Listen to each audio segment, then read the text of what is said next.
life and the blessings of my life that came with it. And then, King Nebuchadnezzar, the ruler of Babylon, he came and besieged our country. And all of a sudden, my life as I knew it was gone. I was taken into captivity, myself and a couple of friends. I had no idea what would happen, if I would see my family again, who I would see, where I would go. I didn't even know if I would die. But I was taken away from the life that I had from, and one of my concerns was, would I be able to serve God as freely as I do now? So we're taken into captivity, and Nebuchadnezzar decides to bring all those wise men who he would have captured, those who had good education and didn't have a blemish on them, to serve him in his court. And so myself and three of my colleagues, Shadrach, Meshach, and Abednego, we found ourselves in the court of the king. And we are being trained, we are being taught, and trained in all sciences. And we were also given a portion of the king's food. So we were well taken care of. But the problem is that we did not approve of the food that we were getting. It was not what we knew that we should eat. And also, we were afraid that this food was sacrificed to idols and then given to us. So we petitioned the person who was over us. We let him know that, hey, we can't eat this food because this goes against what God wants. And he was afraid. He told us, well, I can't do anything because I'm afraid of the king. If I don't give you food and if you don't appear to be fed, the king will get rid of me. So then I told him, look, test us for 10 days. Give us pulse and food and water to drink. So basically vegetables, green beans, peas, all the good stuff, fruits.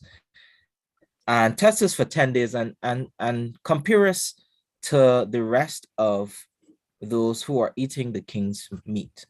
And if we appear better than they, then you can take away our food and let us continue eating our fruits and vegetables. But if we appear to look worse than they, then you can go ahead and give us the king's meat. And so we did that, and God was with us. And at the end of 10 days, he noticed that we were brighter and fairer than all of the rest of those young men who were in the king's court. And so at the end of those days, when the king called for us, he noticed that we were better in terms of how we looked. Our skins were fairer, we had more muscles, we were able to show that we understood those sciences and all manner of learning better than they. So even though I was taken away from my home, God was still with me, and he was still placing us in positions of power. He was still looking after us. Wow, that is very interesting, especially being in the Babylonian captivity and then having to refuse the food that they were giving you. How did you make it through this situation? Good question. Um, First of all, I had a resolve, and that resolve came from my personal relationship with God. I made it a habit to study the word and to pray every day and to cultivate that relationship. And throughout my studying, I knew what I should and should not do. And I truly believed in those. And another thing was godly friends. So I would have mentioned my friends, Shadrach, Meshach, and Abednego. So they helped me to stand together as a family. So I knew that I was not alone. So I had other friends who could stand with me. And together we stood and we helped each other. If, one of us was starting to doubt, we would encourage the other. And so those were the two things that I think really helped me through that time, to be able to refuse the portion of the king's meat and to be to still be happy and in good spirits during that time. Okay. So even though you went through all of this captivity and being resilient, we can see that you were able to actually become successful. You're a political advisor and a personal friend to the king. Congratulations, by the way. So tell Thank us a you. little bit about that. Okay. Well, that happened because the king had a dream and he could not remember what he had dreamt. So it disturbed him. And he called for his wise men, which were called the Chaldeans, and he asked them to not only give him the interpretation of the dream, but to tell them what he dreamt. And so the Chaldeans were like, "Well, O king, this is ridiculous. No man on earth could ever tell you what you dreamt and tell you what the meaning was. Tell us what the meaning is so that we tell us what the dream is, sorry, so that we can tell you what the meaning was." And so the king was angry, and he realized that the Chaldeans were preparing false words, to before him. They were lying. And he got very angry, and he decided to kill all of the wise men in Babylon, including myself and my three colleagues. Now, I wasn't aware of what was happening. So when I realized, I spoke to the captain of the kings, and I asked him, what is going on, and why is this decree so urgent? And he told me, well, the king is looking for somebody to interpret his dreams, and he is angry because his wise men cannot interpret his dream. And so I was afraid because I didn't want to die. um, I still had a lot I wanted to accomplish, and I I prayed to God, and I decided, you know what? Let me ask the king if I can get some time so that I can entreat of my God about the interpretation of the dream. And so I went into the king and I asked for some time. And then I went back to my home, met with Shadrach, Meshach, and Abednego. And together we prayed and entreated God of the interpretation of the dream. And in his grace and mercy, he gave me the meaning of the dream through a vision of the night, a dream. And I was able to go in and to let Nebuchadnezzar know that the interpretation I received was not of my own, but because there is a God that can interpret dreams, that gives dreams, that sets up kings and remove kings. And from that day forward, Nebuchadnezzar was impressed. He saw that I was telling the truth, and he recognized my God as a God of gods. And so from that day forward, he placed me as the prince of all the wise men in Babylon. And I also entreated with him and let him know that I didn't pray by myself. My colleagues, we together prayed. And so he also gave Shadrach, Meshach, and Abednego high positions in the kingdom. And so because we stayed true to our biblical values and we sought God's guidance on the issue, he was able to reward us by giving us the interpretation of the dream, and ultimately by allowing us to receive high positions in the king's court. Okay. So in all of this, how did your other colleagues feel? I mean, this foreigner comes in and all of a sudden he's receiving great promotions and we cannot see the same. Did they try in any way to do anything about that? Oh, yes, they did. They were very, very angry, as you said, as a foreigner, somebody coming from the outside being their boss. You know, they they almost got heart attacks. And I was already known in the kingdom as a man who loved God. And I had a particular habit where I would pray 3 times a day. And I would open my window toward heaven and I would pray without fear of anybody seeing me. And I will pray to my God. And I did not hide this. So my colleagues, because they were jealous of my position, of my good work ethic, they decided to try to trick the king. So they went to the king and they stroked his ego. They said, you're the king of all kings and nobody should worship you. I mean, nobody should worship any other god besides you. And so they got the king to agree to this law that says anybody who prays to any other god or anybody other than the king would face death by way of the lion's den. And so I heard of the plot because the king and I were good friends actually. He really trusted me. I was his right hand man. So when the king had realized that I was the target of this law, he was really sad and really upset. And of course, because I knew I was the target, they wanted to put me to death. Um, I was a little afraid, but I didn't stop what I was doing. I prayed to God and I resolved within myself that if God had gotten me through my previous um, rock bottoms, that he could get me out of this one. And so, as usual, I was not afraid. I opened my window towards heaven and I prayed to God openly. My colleagues were down there trying to get me, at any point in time, and they did because I didn't hide what I used to do from anyone. And so here I was guilty of praying to somebody else other than the king. And of course, I got thrown in the lion's den.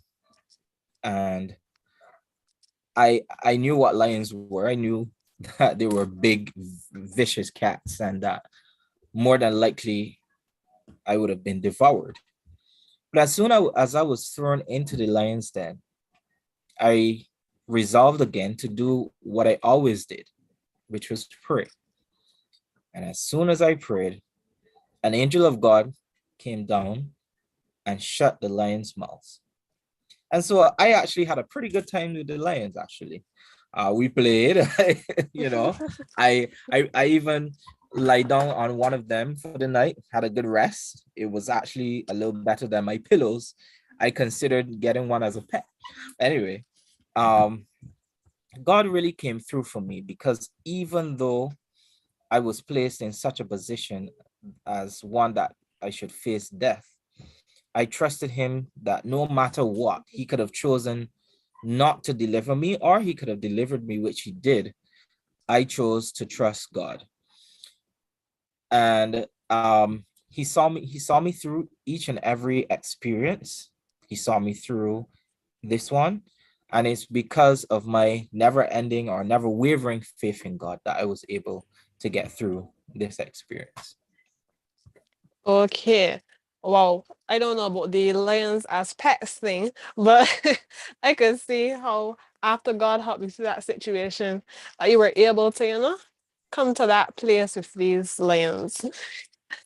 Okay, so my last question would be, what advice from your entire life story, hitting rock bottom and everything considered, what advice would you give to any one of us here who is heading for rock bottom or are already there?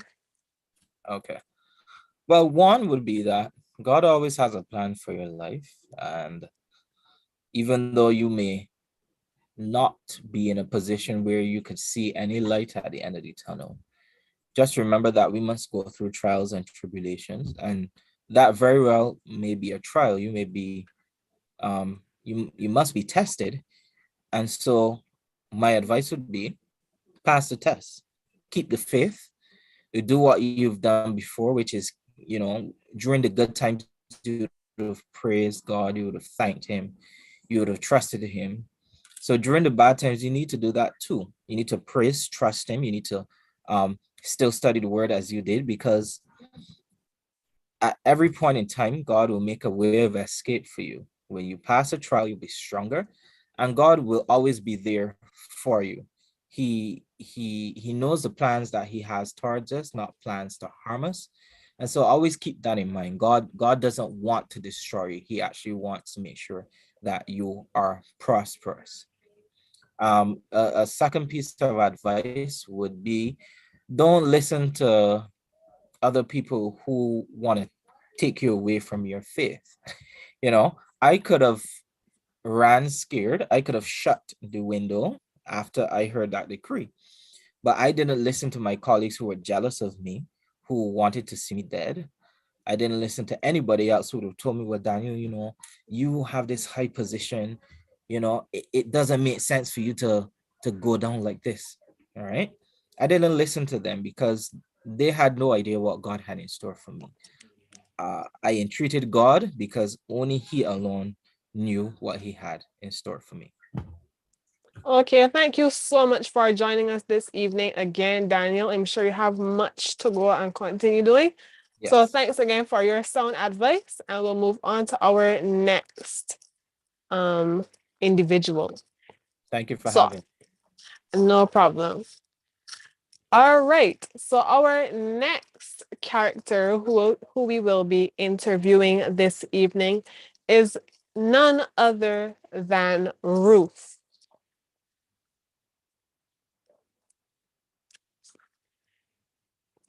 Good evening, Ruth, and welcome to this evening's feature. Why, hello, good evening, young lady. Good evening to everyone who's tuned in. Wow, there are quite a few people here. Oh, good evening, everyone. Good evening. So, as you know, we're here this evening to talk about your rock bottom experience and how you would have overcome that experience. So, to begin this little interview, I'm going to ask you to tell us a little bit about your life before the death of your husband. Are you referring to the death of my first husband? Yes, please. Okay. So, yes, wow, that seems like such a long time ago, but I'll do my best to remember. Well, I can tell you for sure I was happily married. I can still see his face in my mind right now. Don't tell my second husband. But I got married to Elimelech and Naomi's son, and he was such a loving husband. He was caring and very handsome. And life was just great. It was rosy. Now I met them in my home country.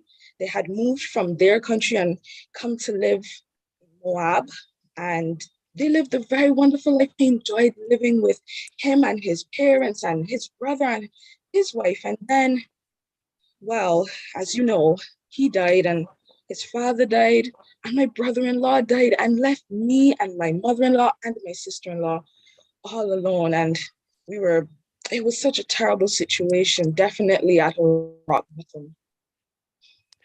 Okay, my condolences again, even though it might have been a while ago. I can imagine how you would have felt in that situation. Now, after all this went down, your husband and all of his brothers passing away, you could have chosen to go back to your homeland where you were more comfortable. So, why did you decide to stick with Naomi? Well, to be fair, Naomi did tell us that we should stay in our homeland and that we should go back to our parents, Orpah and I, that's my sister-in-law. But I didn't want to leave Naomi. The fact that she would even mention leaving her as an option made me cry. I cared too much for Naomi to leave her alone. And don't get it wrong, my sister-in-law, Orpah, she loved Naomi dearly as well. But she wept before she went home. But I myself, I couldn't bring myself to leave Naomi. After all those years spent living with her, I made up my mind that I would stick close to her. And I told her where she goes, I was going. Her people would be my people. Her God would be my God. And from the life I saw her and her family live, I now believed in the Israelite God. And I wanted to be around godly people.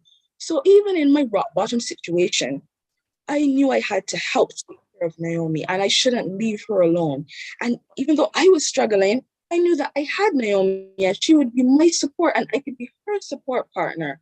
So it's important for us to have people around us who we can support and encourage each other, even in our tough situations, and lean on each other in our difficult parts of the journey. So that's what I did. I followed her. Okay. So what was the plan? Two women all alone in a foreign land and you're trying to rebuild your life. How did God provide for the two of you? Well, if it's one thing that I learned from Naomi, is that we were never alone. Even though it was just me and her, two vulnerable ladies in this situation, we had God with us. So we went to Bethlehem, and I think it's such a I don't think coincidence, a blessing from God that the barley harvest had just started. So I told Naomi I'd go and I would glean in the fields, and I ended up in the fields of a man named Boaz. And he took notice of me. I found favor in his eyes. I guess he must have asked about me. Um, he knew my story. He knew I was a foreigner, and he knew I was taking care of my mother-in-law. So he came to me one day in the fields and he said some encouraging words to me. He told me that I would be given a reward from God because of all the wonderful things I did for my mother-in-law. He told me that God would take care of me and that God would be my refuge. And he told me to stay in his field, and to continue harvesting there. So I did that. And, I noticed after some time, as the weeks went along, that I started, gathering a little more than usual. I guess I don't know if it was happening to the other ladies as well, but I was happy that I was being blessed in this way. It was later revealed to me that Boaz had told his men, to leave back some extras for me to pick up and stuff.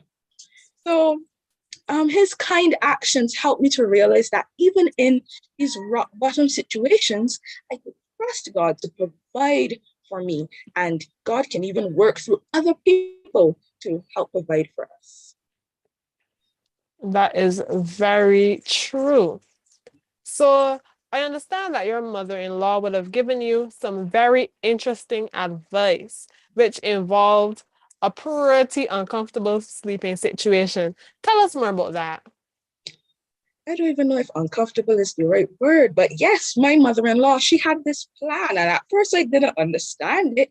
She wanted me to, dress up nicely and go to the threshing floor and wait till Mr. Boaz had eaten and, he had feast and so on, and until he went to sleep, and then to go by his feet and cover his feet and lay down next to him. And I was worried, that this might look a little bad, but I did what she said.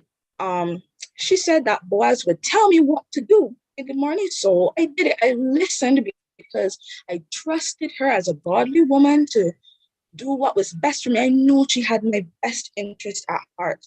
And so even in that tough situation, I made a bold move. And sometimes that's what you have to do. So, around midnight, Boaz realized that I was there, and I explained to him, he was my close relative and he was my kinsman, and he understood that it was his responsibility to take up that responsibility as kinsman. But there was another guy who was closer, a kinsman to us than he was, and I didn't know this guy, but anyhow, Boaz said he would take care of the whole situation. So from this part of my rock bottom story, I understood that it was okay to take counsel from godly people. Naomi, my mother-in-law, she gave me godly counsel, and things actually worked out in the end. I knew she had my best interest at heart. And sometimes young people, sometimes church members, you have to make a bold move. Yes, please. I think that is great advice. Taking a bold move and being able to take counsel from a trusted, godly person with your best interest at heart. Okay. So now our final question to you this evening, Ruth, is how did your story end? And what lessons can myself and the audience, learn from your life and your experiences? Well, I'm sure most of you know my story. Maybe you know a lot. So, like I said, I had my first husband, and which means I had a second, and that was Boaz. We got married, and we had a son. His name was Obed. And what I learned from my rock one situation is that you should always work hard, and God will bless your efforts. God will also always provide for you in your rock bottom experiences. It's always good to keep godly company, to support each other, to encourage each other along the way, and they give good advice as well. And you should always be willing to help others along as well, because you don't know who else could be struggling. So care for others as well, even though you yourself might be struggling. And always trust God to provide for you. I'm told that my son was the grandfather of King David, which would mean I was the great grandmother of King David. So, blessings all the way down the family line for me and my family. So I hope that would be encouraging to others as well. Yes, indeed it is. And I just want to thank you so much, Ruth, for coming here this evening and joining us and giving us this great piece of advice. No Thank you problem. so much again. All righty. Having me. Indeed. Okay, so now we're going to move on to our final character for the evening who will be interviewing, and that is the one and only Joseph. Joseph, welcome. Welcome. Great to be here, Kiasha. Okay, so let's just jump right in. Your first rock bottom experience. It was not just any family, it wasn't just any betrayal, it was betrayal from your own family. Can you tell us a little bit about how you ended up finding yourself in a pit? Yeah, it's a very funny story, Kiasha. I can look back on it and laugh now. But the truth is that I had a pretty good childhood growing up. Things came pretty easily to me. I had 10 older brothers, but my father, I was the favorite because I was the first from his favorite wife. Um, and so, my older brothers were always a little bit jealous of me, sorry, and the favoritism that I got.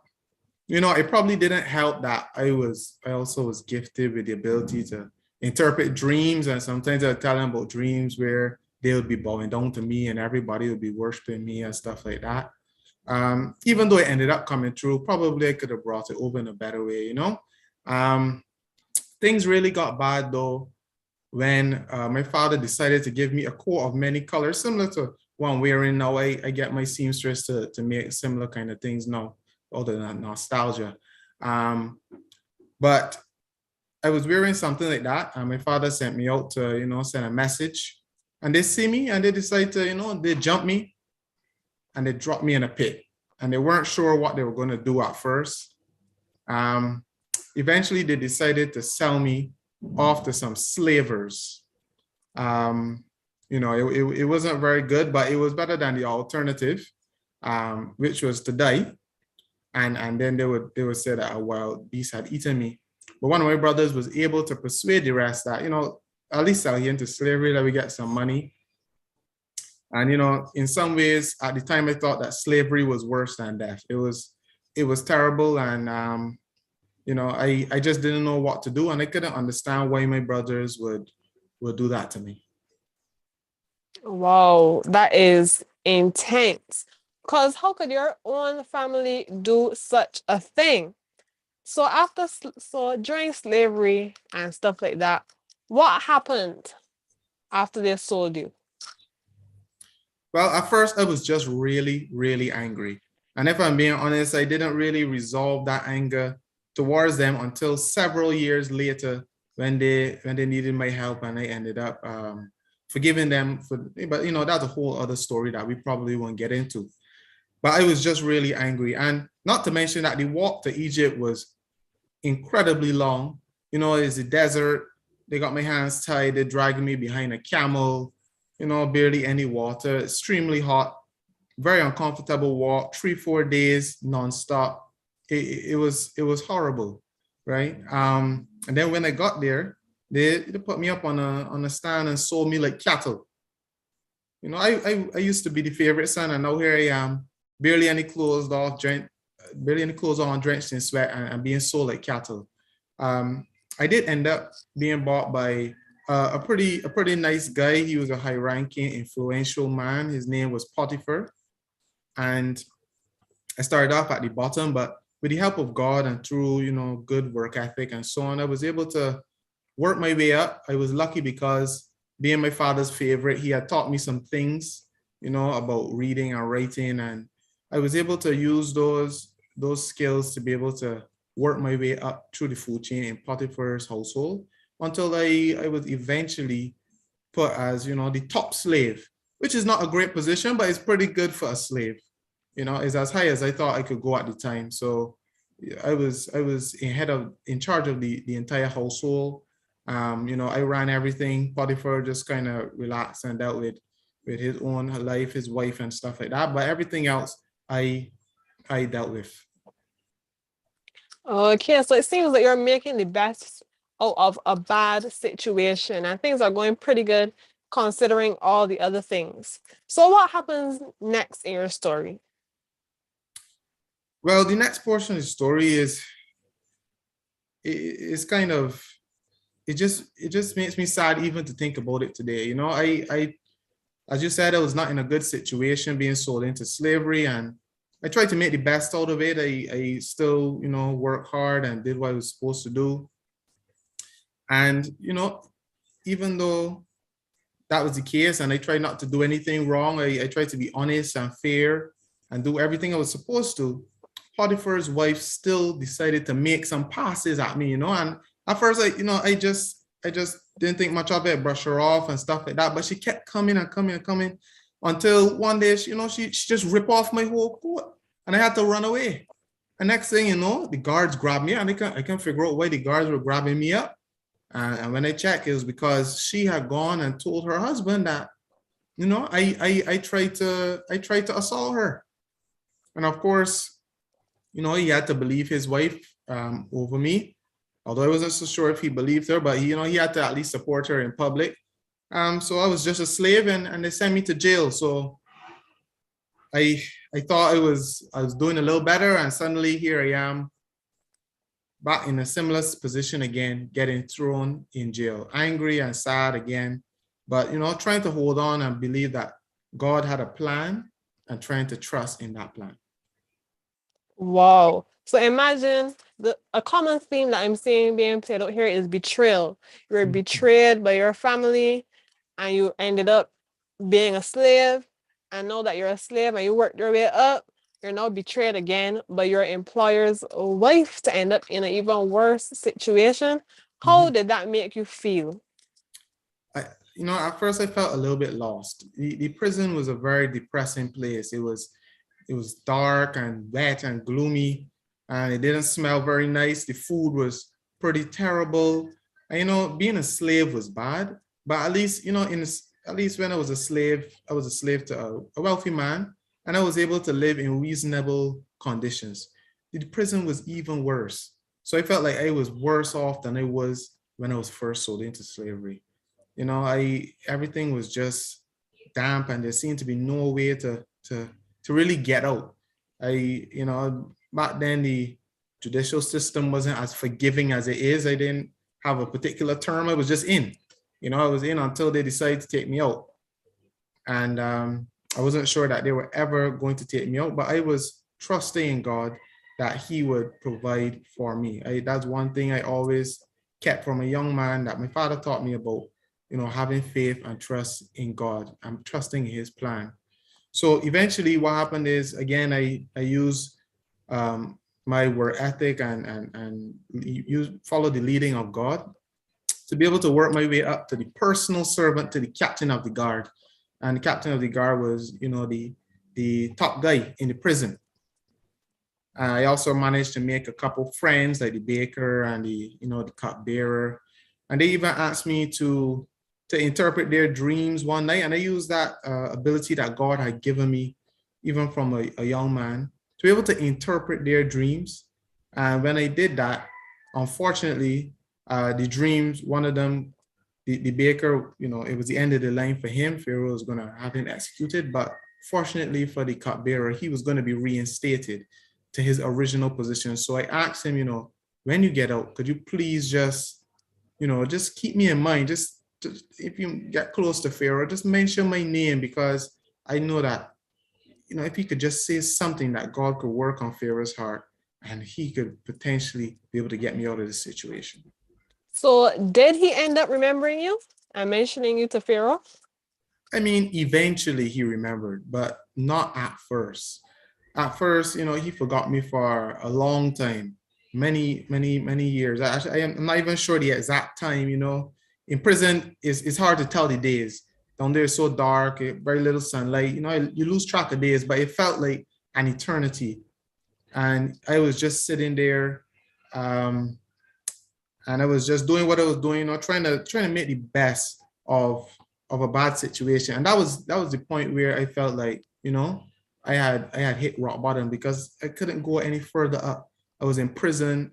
I felt like there was no way out. My one way out through the cupbearer, he seemed to have forgotten me. But I kept faith in God, even though I was not sure exactly how it would work out. So what eventually happened though is that Pharaoh ended up having these two dreams. I heard the interview with Daniel earlier, and there's a lot of similarities. But Pharaoh ended up having these two dreams that he just could not understand. You know, in one of them, there were 7 healthy ears of corn, and then 7, you know, diseased ears of corn came and gobbled them up. And then there were 7 healthy cows, and 7 diseased-looking skinny cows came and gobbled them up. And he couldn't understand it. He asked his wise men. None of them knew anything about it. And, you know, Pharaoh was getting pretty upset. The cupbearer knows, you know, already how Pharaoh gets when he's upset. That's how he ended up in prison in the first place. So he decided to take a chance and say, you know, Pharaoh, I remember there was a gentleman, a Hebrew guy, when I was in prison, who was able to interpret my dream and the baker's dream, and both of them came true. So he eventually remembered my name, and he gave me a little, you know, a little plug to the Pharaoh. And what happened was the Pharaoh, because he was so desperate, because none of his wise men could interpret the dream, he called for me. Of course, you know, I had been in prison for years. They had to give me a little shower, give me a little roundup, you know, make the cuts clean, just clean up everything so I'm presentable in front of Pharaoh. And once that was done, they brought me to Pharaoh, and I was able to interpret the dreams and tell him that what was actually going to happen is that there was going to be 7 years of a really bountiful harvest, and you're going to have lots of food, and the economy is going to be going really well. And then there's going to be this massive famine and recession where everything in the economy is going bad and the grain dries up. And what I was also able to do through the leading of the Holy Spirit was to be able to tell him how he could mitigate the effects of this coming famine by just simply setting up storage areas where he would use the excess from the plentiful years to store up grain for the lean years of famine. And what that enabled us to do is that when we eventually got to the years of famine, we were able to actually sell grain to everyone around who needed it, who were not aware that the famine was going to come. And so we ended up being in a very good position. And actually, because I was the only one who was able to help Pharaoh in that way, he promoted me to essentially the prime minister of Egypt. Right behind him, very powerful position. So even Potiphar was, you know, one of my subordinates now. So God really did have a plan. And even when I was at rock bottom and I thought I'd gotten out, and then I went back to rock bottom, he was able to bring me out again and put me in a prominent position. Wow. Congratulations on your appointment as Prime Minister. Thank you very much. Yes. Okay, so now that we have the full life story, can you tell us what advice you would give us who are heading for rock bottom, or those of us who are already at rock bottom? What I would say is that when you are going through a difficult time, when you feel that you are at rock bottom, just to remember that God is there with us in the good times and in the bad times. You know, I couldn't understand at the time why God would allow me to be sold into slavery, especially by family. You know, that hurt a lot. I couldn't understand why after helping me to gain a position in Potiphar's house, he would have me thrown, or he would allow me to go through the trial of being thrown into jail again. And then the cupbearer forgetting me. I just, you know, there were times when I just felt so alone. But I realized that God was there no matter what. He was there the entire way. He was leading and setting me up for something even greater.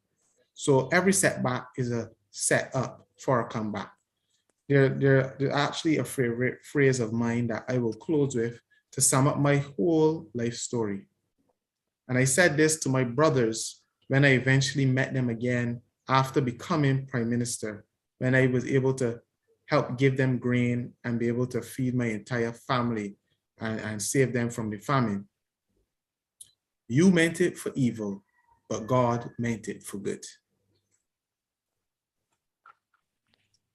Thank you so much for joining us here this evening, Joseph. I know that you're a busy man. It was hard to get a hold of you, but in the end, it was really beneficial for you to come here and speak to us. So thank you again for that. It was my pleasure.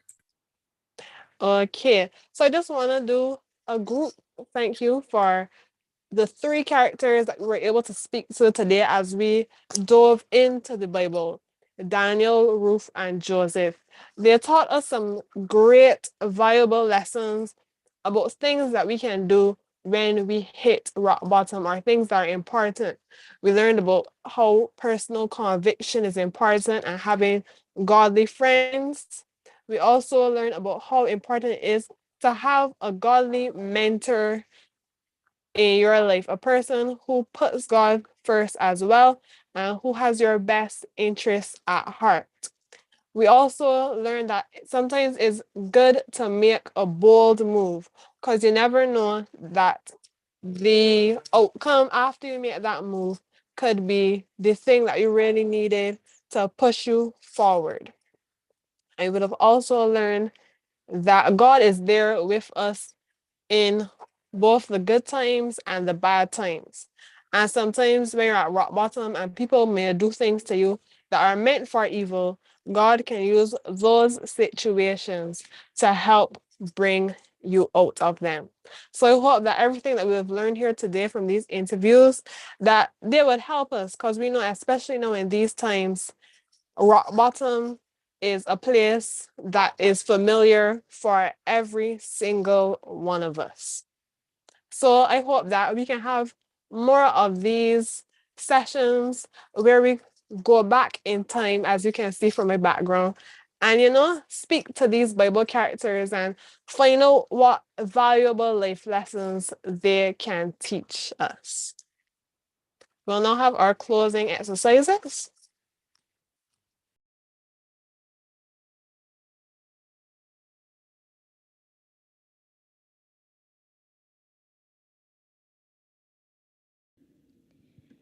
In the morning, when I rise,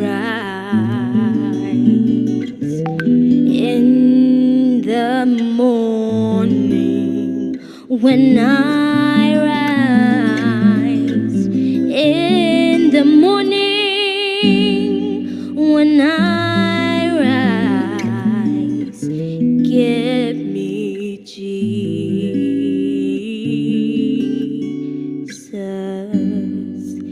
give me Jesus,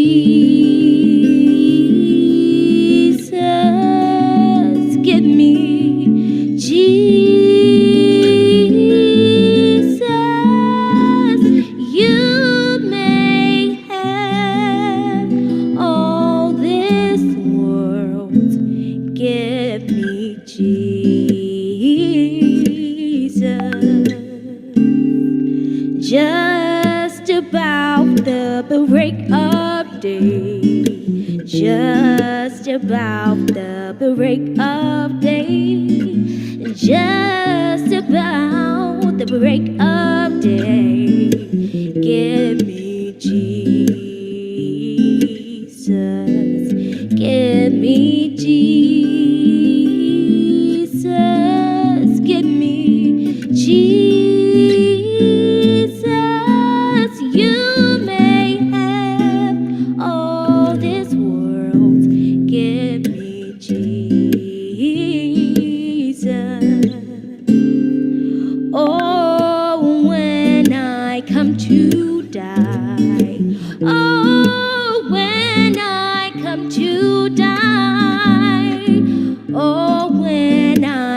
to die. Give me Jesus. Give me Jesus. Give me Jesus.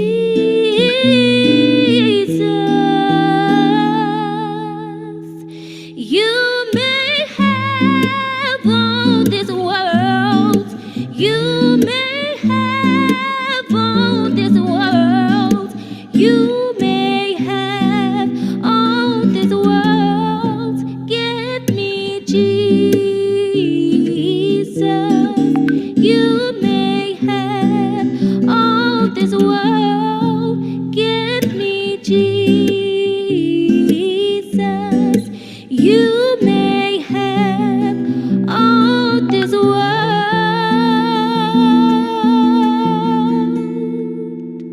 but give me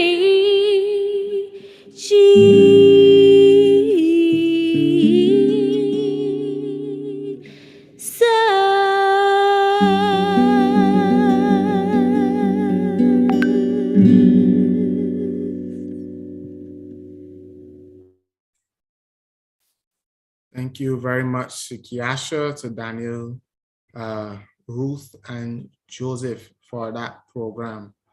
I think we all would have learned something today, but I wanted to, before we close off, to just get some feedback from the crowds. Was there any point that stuck out to you about from the program that really showed you how to get through a rock bottom situation?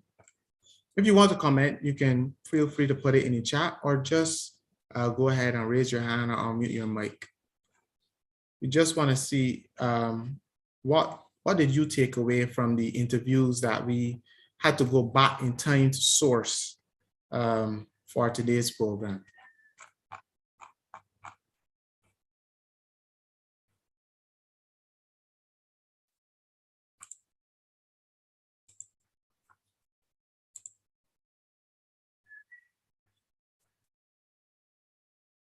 Are there any comments or any feedback or, any lessons that were learned or perhaps additional lessons that you could add to what we heard this afternoon?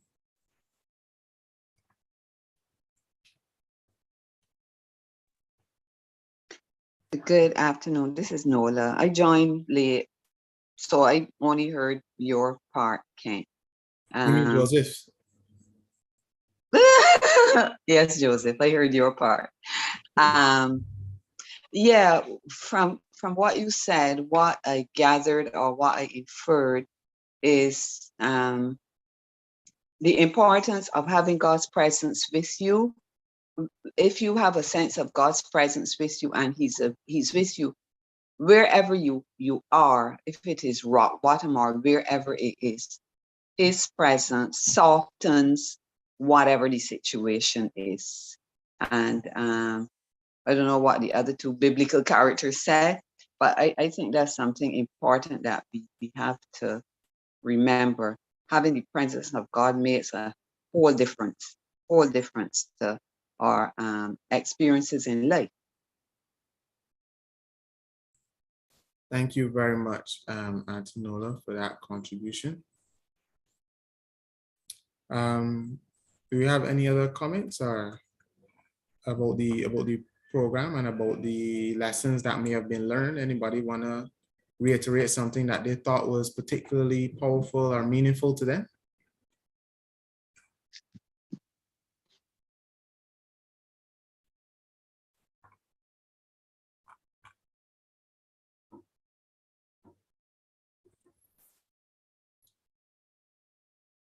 Okay.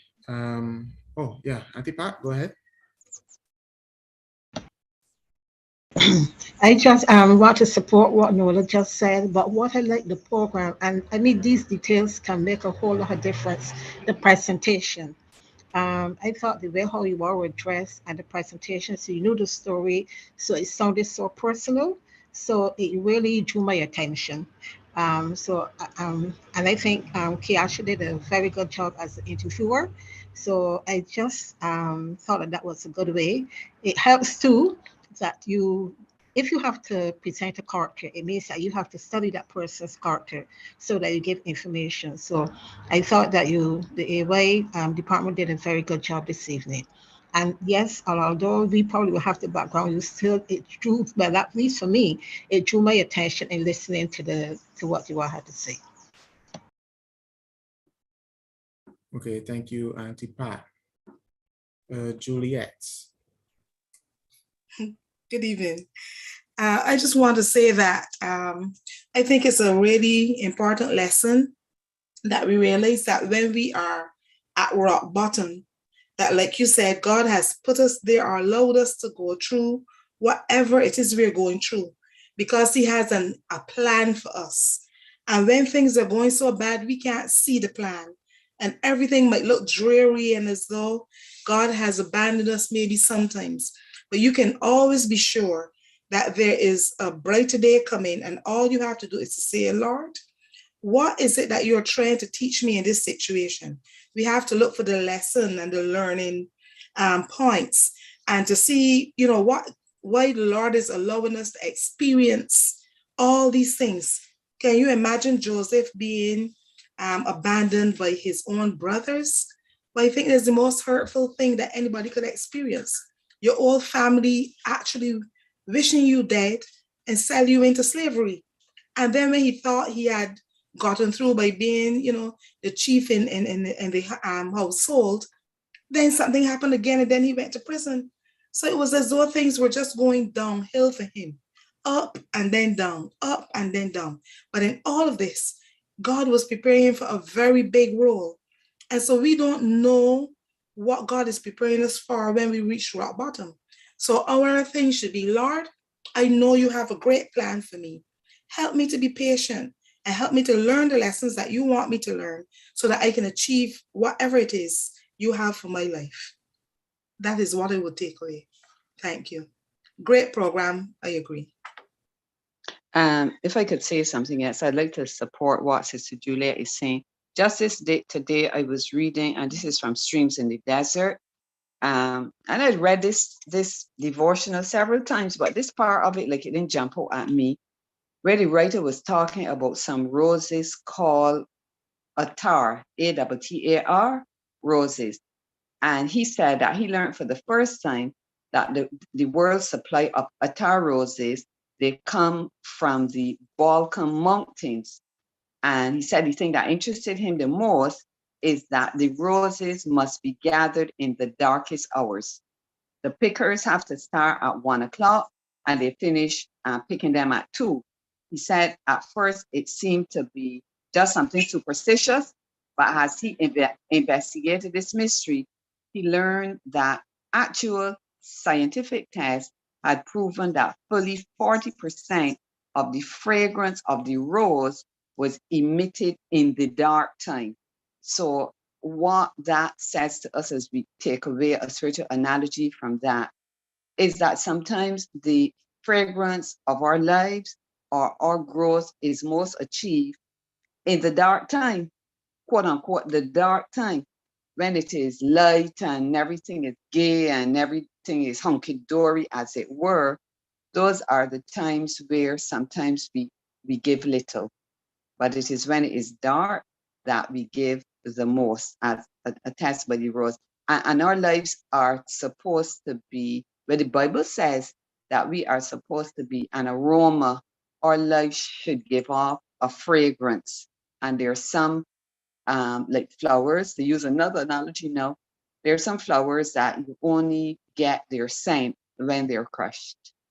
So those two things go together. So I can shut up now. So the whole idea of difficult times, they're really to enrich us. But it takes some maturity and thing to understand that as you go along in life. Thank you. Thank you very much, Sister Hoyt. Okay, hi, good afternoon. So 2 things that stood out to me, particularly from the presentation this evening, was One, the ups and downs that the different characters had. I know our overall theme was their rock bottom situation, but especially in even Joseph's example and Daniel, they went through many different situations. So they had ups and downs, many ups and downs, and that pointed out to me that you can be faithful and serving God and doing your best for Him, and you're still gonna go through tough things. So I think that really is something that stood out to me because, you know, as young people, we struggle a lot on our journey, and it's good to take notes from the Bible characters, those people who I guess we kind of look up to, see that even they went through tough times as well. And like Auntie Pat was saying, if you have to tell the story, you have to really study it. So something that I took away from Ruth's story is how she took a bold step. And I think a lot of the time I like to stay in my comfort zone. I like to just, you know, do what I'm comfortable with now, but I know I can do. But sometimes God requires us to step out in faith and to do something bigger, something that we have to really get out of ourselves and rely on Him for. So that's something that I can prepare myself for the future. Yeah, thank you very much. Excellent point. I would just add to that while we wait on the next person to give their feedback, that Adriel just mentioned an interesting point about, well, several people mentioned it actually, about, you know, people that are God's people going through trials and being able to withstand that. And I think that we should actually look at it as we should expect to go through trials. We should expect things to happen to us because it's the way that is one of the ways that God prepares us for bigger trials. Persons who studied the lesson would have known that that about Abraham, for example, that there were trials, small trials that are not small trials, but smaller trials than the final trial that he eventually faced, that led up to that. Because God oftentimes He allows these tests to come to strengthen us for something greater that He has for us in the future. Perhaps David needed to learn, you know, how to be a CEO of a house before he could be prime minister. You know, perhaps there are things that he had to learn, things that he had to, skills he had to develop, knowledge he had to build, and trials allow us to do those things. And if we can see every trial as an opportunity to grow our faith instead of just woe is me, then I believe that we can do like these characters did, and we can grow from strength to strength, even when, you know, it seemed to go up, go back down.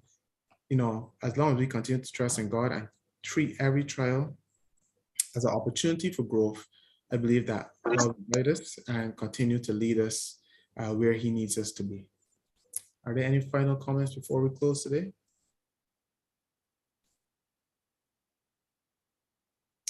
Okay, well, in that case, I'm just going to ask you to bow your heads as we close with prayer. Heavenly Father, we ask that you will help us to trust in you, no matter what the situation is, no matter how dire or desperate it seems.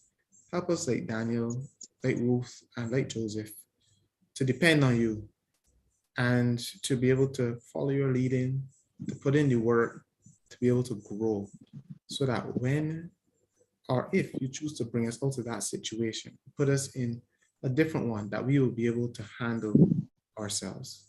Be with us, bless us, protect all of us wherever we are in the world, and help us to always remember that whether we're at the mountaintop or we're hitting rock bottom, that you are always with us.